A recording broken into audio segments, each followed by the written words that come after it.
This is the 4-game match between Magnus Carlsen and Hikaru Nakamura at the chess.com Classic of the Champions Chess Tour. Let's have a look at the opening that was reached in the first game. The game started off with d4, d5, c4, c5 by Hikaru. This is an opening that he himself has played at the candidates even, and here the players followed this, which was preparation from both sides. Magnus is a pawn up. You can see both his pawns here very nicely placed in the center, but Hikaru was so well prepared, and here after takes, knight takes c5, rook takes pawn. Magnus was still a pawn up, but if you see, there are opposite colored bishops, and here Hikaru managed to create a lot of counterplay against the white king. This pawn, which is quite strong, was nicely and firmly blockaded, and at this moment came a very important move. In this position, Magnus has a very strong pawn on d7, but it's blockaded. He brings his knight on d2, and now have a look at Hikaru. He adjusts himself in the chair and he zones in. He's like, Magnus, this seems like an error, but why exactly? Can you spot it? Look at Hikaru there, so intense. And he actually finds the best move for black here, which is to pin the knight on d2. And how does that work? Yes, bishop g5, and look at Magnus's expression here. He's so unhappy because from a very nice position that he had, he's now in big difficulties. The knight is pinned and Hikaru can now win material because there's no way that Magnus can save that knight on d2 from losing an exchange. So Magnus leans back in his chair. He's no longer happy. He's like tapping the desk there. And he's like, I mean, how did I make such a rookie error?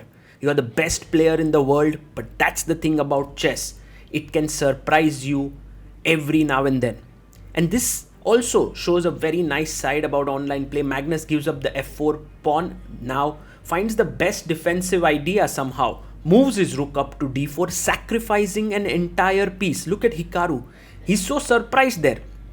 Because if he takes the knight with the knight, then his bishop is hanging there. Otherwise, if he takes with the bishop, Magnus has prepared something very special, which is to just move the king away. Then the knight is hanging and also the bishop.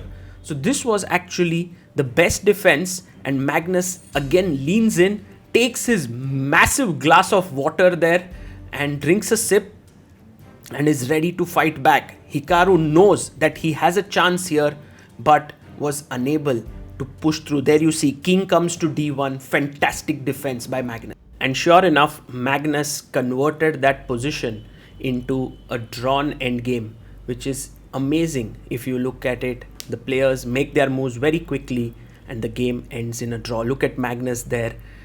He has his head in his hands. Hikaru is shaking his head. He's unhappy that in spite of Magnus blundering, he wasn't able to take the full advantage of this. It's time to now move on to the second game. Game number 2 between Carlsen and Hikaru starts off with some kind of an English opening. Hikaru with the white pieces gets a very interesting position where he pushes the pawn in the center with d4. But very soon, both the players start exchanging a lot of pieces, and we reach a very, very symmetrical endgame where black has 2 knights, white has 2 bishops and a queen.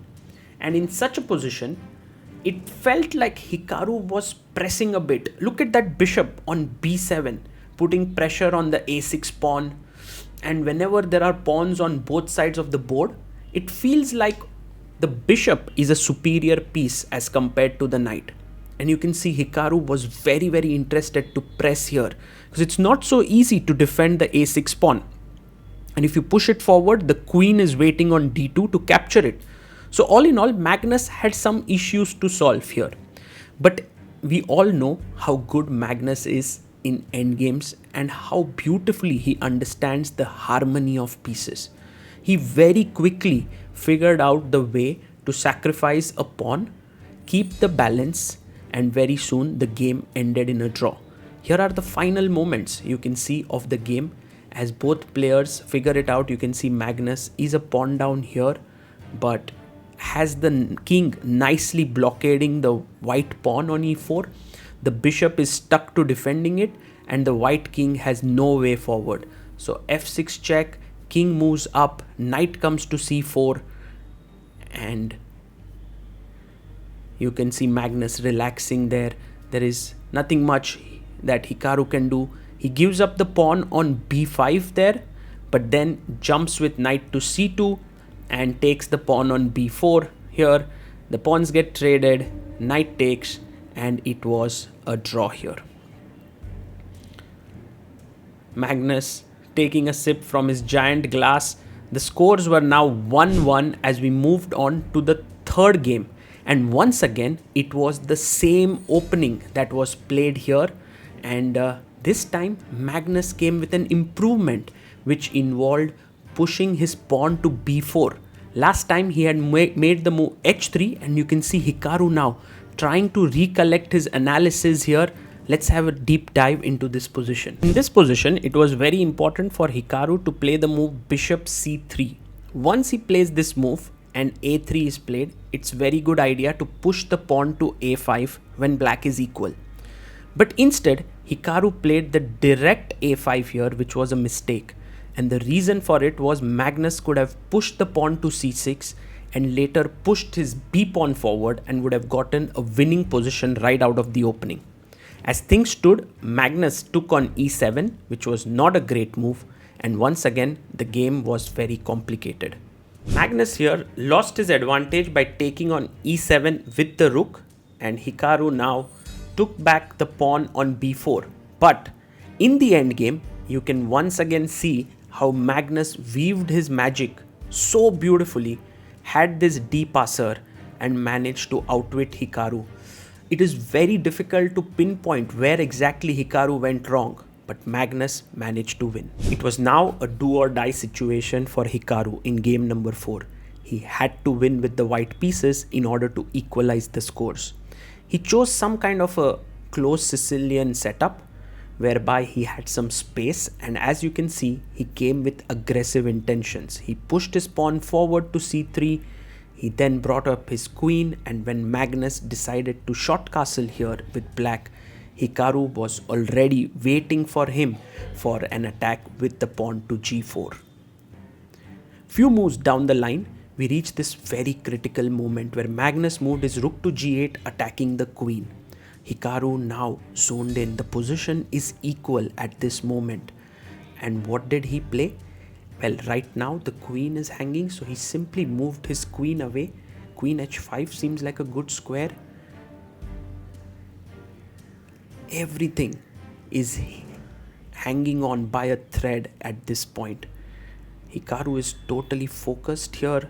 So is Magnus. And he's taking his time here to think what to do with his queen.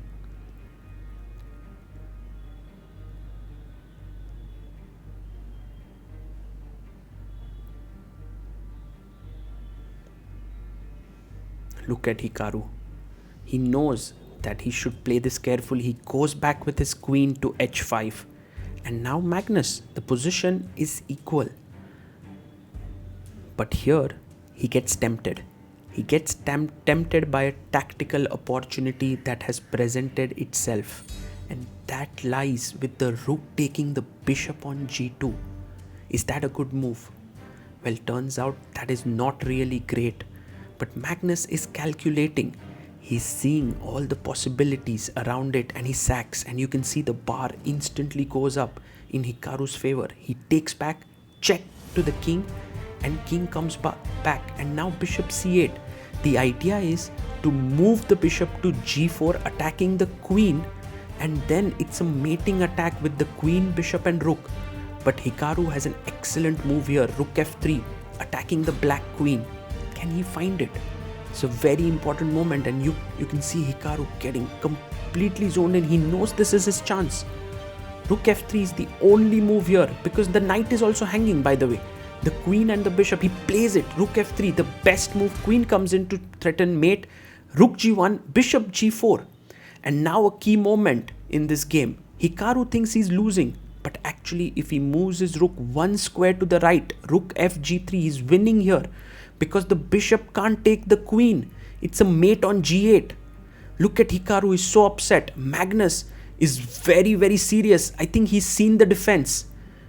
Hikaru is right now, he resigns. He resigns in a winning position. Magnus can't believe it. Look at Magnus there. He's like, what the hell happened?